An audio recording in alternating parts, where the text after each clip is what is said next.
안녕하세요 여러분, 성공합시다. 여러분 혹시 패러다임이 뭔지 아시나요?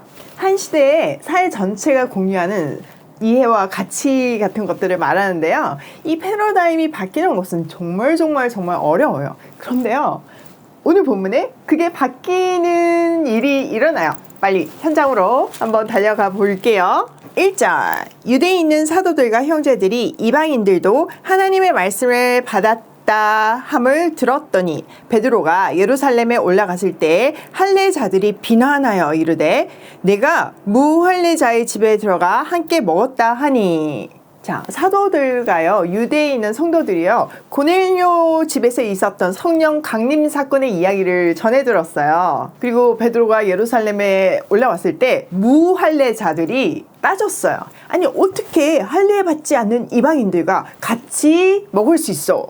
여기서 할례 받은 사람들은요, 1절의 사도와 성도들하고는 좀 다른 입장의 사람들이었어요. 유대주의적 전통에서 벗어나지 못한 유대인 그리스도인을 뜻해요. 또 함께 먹었다는 의미는요, 이건 단순히 밥을 먹었다는 의미를 넘어서 교제했다는 의미예요. 유대인들은 이방인들을 괴돼지 취급했잖아요. 그런데 담임 목사님인 베드로가 그들과 교제했다는 말이 완전 발끈한 거죠. 이것은요, 동일한 정체성을 가진 공동체가 되었음을 의미하고, 더 나아가서는 그 교제를 영적인 교제로 생각하고 우상 숭배로까지 생각했기 때문이에요. 그들의 패러다임이죠. 자, 4절. 베드로가 그들에게 이 일을 차례로 설명하여 이르되 내가 욥바시에서 기도할 때 항우란 중에 환상을 보니 큰 보자기 같은 그릇이 내 귀에 매어 하늘로부터 내려 내 앞에까지 드리워지거늘 이것을 주목하여 보니 땅에 네 발 가진 것과 들짐승과 기는 것과 공중에 나는 것들이 보이더라. 또 들으니 소리가 있어 이르되 베드로야 일어나 잡아 먹으라 하거늘 내가 이르되 주님 그럴 수 없나이다. 속되거나 깨끗하지 아니한 것은 결코 내 입에 들어간 일이 없나이다 하니 또 하늘로부터 두 번째 소리가 있어 내게 이르되 하나님이 깨끗하게 하신 것을 내가 속되다고 하지 말라 하더라. 이런 일이 세 번 있은 후에 모든 것이 다시 하늘로 끌려 올라가더니. 베드로는요, 강경한 입장을 취하면서 비난하는 유대인들에게 자기가 겪었던 일들을 차근차근 설명해줘요. 욥바에서 환상을 본 것부터 하나님의 명령으로 고넬료의 집까지 간 이야기죠. 이거는요, 10장 9절에서부터 16절 이야기를 그대로 전달하고 있어요. 또 이 내용은 10장 28절에 아주 요약 정리되어 있거든요. 그러니까 지금 이 내용은 세 번째 진술이죠.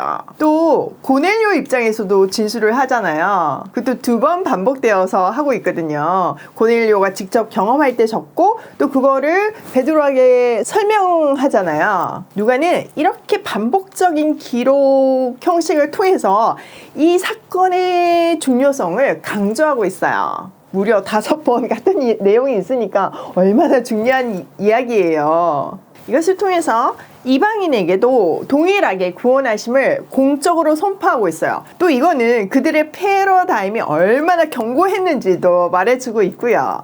자, 11절. 마침 세 사람이 내가 유숙한 집 앞에 서 있으니 가이사랴에서 내게로 보낸 사람이라. 성령이 내게 명하사 아무 의심 말고 함께 가라 하심에 이 6 형제도 나와 함께 가서 그 사람의 집에 들어가니 그가 우리에게 말하기를 천사가 내 집에서 서서 말하되 내가 사람을 욥바에 보내어 베드로라 하는 시몬을 청하라.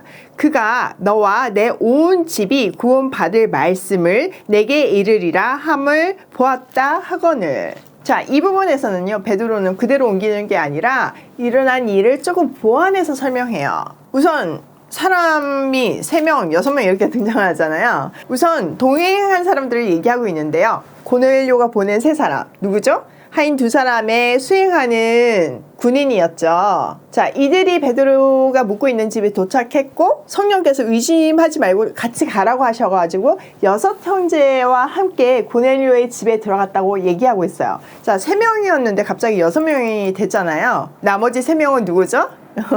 네, 맞아요. 우리가 10장에서 봤죠. 요바의 성도 3명도 함께 동행해요. 그러니까 이 6명의 베드로까지 합치면 총 7명이죠. 7이라는 숫자는요, 성경에서 완전 수이기도 하고요, 또 증인의 수이기도 해요. 증인의 수는 2 아닌가요?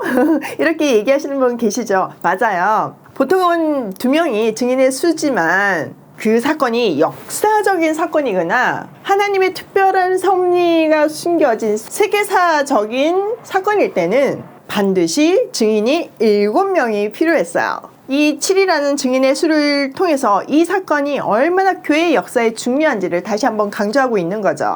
자, 그들이 도착했을 때 고넬료도 자기 입장에서 천사의 지시로 베드로를 부른 사실을 말했어요. 그리고 천사가 그가 너와 내 온 집의 구원을 받을 말씀을 일러줄 거라고 했어요. 자, 15절. 내가 말을 시작할 때 성령이 그들에게 임하시기를 처음 우리에게 하신 것과 같이 하는지라. 내가 주의 말씀에 요한은 물로 세례를 베풀었으나 너희는 성령으로 세례를 받으리라 하신 것이 생각났노라. 그런즉 하나님이 우리가 주 예수 그리스도를 받을 때 주신 것과 같은 선물을 그들에게도 주셨으니 내가 누구이기에 하나님을 능히 맡겠느냐 하거늘. 베드로는요, 그때 상황을 또 설명하죠. 자신이 설교를 시작하는데 성령이 처음 우리에게 내렸던 거와 같이 그들에게도 내렸다고 얘기해요. 여기서 처음에는요, 오순절 성령 강림을 얘기해요. 그러니까 유대인이나 이방인이나 동일한 방법으로 동일하게 성령이 임했다는 말이죠. 마침 그때 베드로는요, 말씀이 하나 떠올랐어요. 요한은 물로 세례를 주었지만 너희는 성령으로 세례를 받을 것이다. 성령께서 주님의 말씀을 생각나게 한 거죠. 세례는 성도, 하나님의 백성이 되었다는 공식적인 증명이잖아요. 그래서 그들에게 세례를 줌으로써 그들을 공식적으로 교회 공동체의 멤버로 인정하게 된 거죠. 유대인이나 이방인이나 하나님의 공동체로 묶여서 한 몸이 된 거예요. 그러면서 베드로는 하나님께서 우리가 주 예수 그리스도를 믿을 때 우리에게 주신 것과 동일한 선물을 그들에게도 주셨는데 내가 누구이기에 하나님의 말씀을 거역할 수 있겠냐고 말해요. 여기서 같은 선물은 동일한 성령을 뜻하죠. 사실 이 사건은요, 베드로에게는 아주 충격적이었어요. 우리가 10장 45절을 보면 깜짝 놀랐다고 말하고 있잖아요. 개역개정에는 그냥 놀라니로 되어 있지만요, 세번역은 깜짝 놀라다라고 되어 있어요. 원어도 그런 뜻이고요. 말 그대로 고정관념이 깨어지는, 패러다임이 시프트 되는 깜짝 놀랄만한 장면이었죠. 예수님께 들었던 말씀이 이제 체험을 통해서 확신이 되는 장면이에요. 이 장면을 보니까 우리나라의 대표적인 성경학자이신 박윤선 박사님의 일화가 떠올라요. 박윤선 박사님은 성경 주석을 창세기에서 요한계시록까지 다 쓰실 정도로 말씀의 사람이었어요. 또 엄청 기도하시는 기도의 사람이었어요. 그런데요, 그분은 방언을 인정하지 않으셨대요. 그러던 어느 날 본인이 방언을 받으신 거예요. 그러니 어떻게 돼요? 방언을 인정할 수밖에 없잖아요. 고정관념이 다 깨지신 거죠. 본인이 그렇게 강력한 체험을 했으니까 더 이상 어떻게 아니라고 말할 수가 없죠. 그래서 공식적으로 방언에 대한 견해를 수정하셨다는 얘기를 들었어요. 베드로도요, 거의 비슷한 이야기를 하고 있어요. 이렇게 사람이요, 고정관념을 깨기가 쉽지가 않아요. 그런데 우리의 고집보다 더 강한 하나님의 사랑과 열심이 결국은 그것을 무너뜨려요.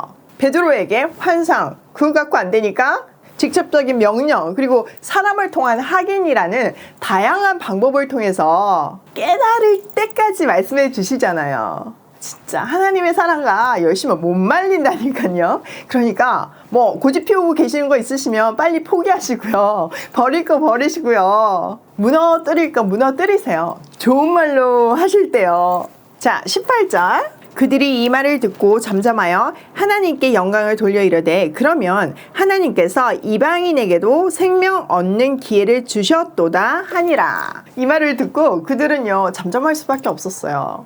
이방인에 대한 패러다임이 전환되는 순간이죠. 유대인 성도들의 수장인 베드로가 이런 체험을 하고 공식적으로 인정을 하고 있잖아요. 근데 누가 토를 달겠어요? 만약 이 자리에서 바울이 이런 얘기를 했다면 아마 그냥 벌떼처럼 일어났을 거예요.